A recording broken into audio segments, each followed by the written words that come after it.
Well, good day, everybody.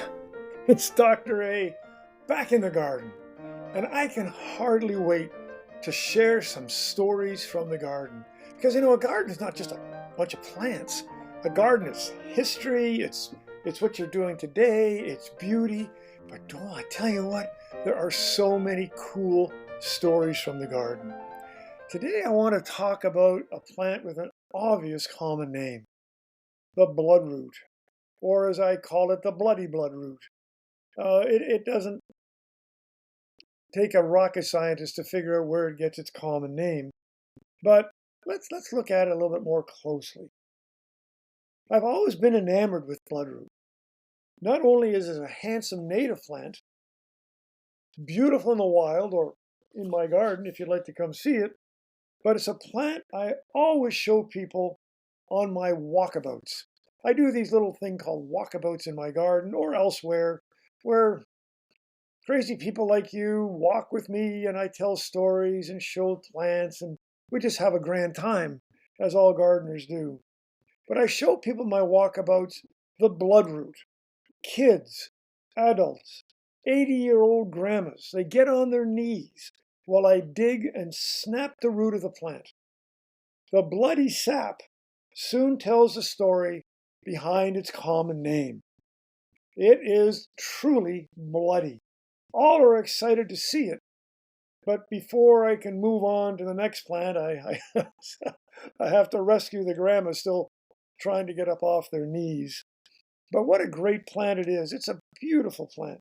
The name obviously comes from the blood red sap, used by Native American tribes, by the way, mostly for dyeing clothing, dyeing baskets, and occasionally as a skin paint, but there are very, very few stories that I can find that says that bloodroot was widely used for painting skin. And this is something that I should mention to you because, well, if you paint your hand to show how bloody it is or paint your skin, just beware. Some people, and maybe you, are quite allergic to the sap and causes blisters and dermatitis.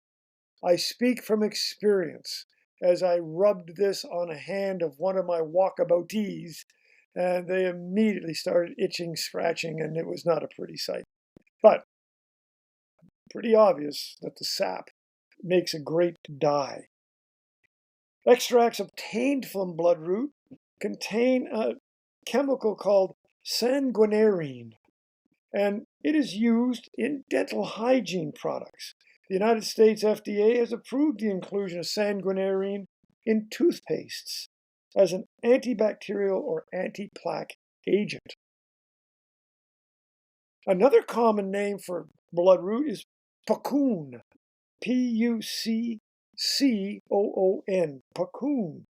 That name is not so common anymore, but it likely comes from the 17th century Virginia Algonquin word pucconi, and it refers to essentially red dye or plants with red components. Increasingly and interestingly, puccoon was used for other plants that yielded red color, such as one we all know, at least in certain parts of the country, called pokeweed, also called puccoon. So bloodroot is I think it's just a spectacular woodland plant, obviously a plant that you would put in some shade. It is a plant that has handsome white flowers, beautiful foliage, disappears in the heat of the summer, and is almost bulletproof. And oh, what stories it yields.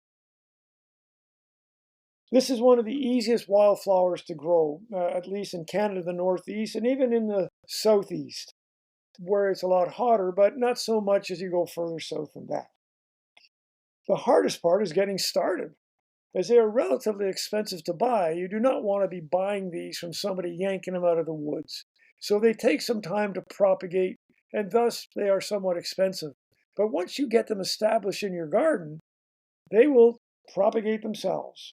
And the best way to get plants, of course, like many fabulous plants that we can't really get at a nursery easily, is to ask your garden friends if you were able to liberate a few from their garden. Plants are cold hardy to USDA Zone 3. Place them in any well-drained location with afternoon shade.